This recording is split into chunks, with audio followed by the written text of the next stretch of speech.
sangat berpengaruh. Saya sangat menyayangkan sekali ketika Minangkabau Cup tidak digelar ya. Sangat disayangkan sekali karena ini salah satu wadah bagi pesepak bola Sumatera Barat untuk unjuk gigi, untuk memperlihatkan kemampuannya dalam bermain bola ya. Sekali lagi sangat disayangkan ini tidak digelar lagi.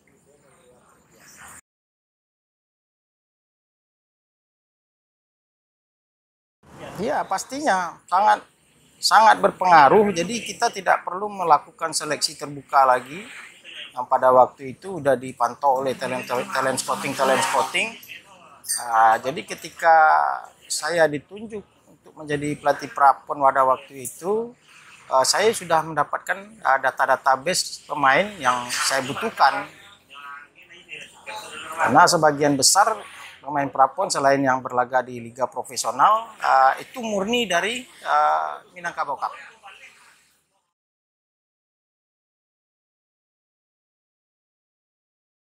Ya pastilah, pasti sangat butuh.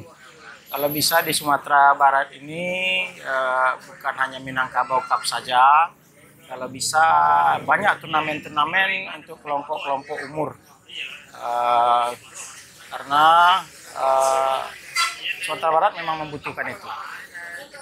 Ya, kalau memang dengan adanya turnamen-turnamen itu seluruh sepak bola Sumatera Barat hidup lagi, lebih bergairah lagi.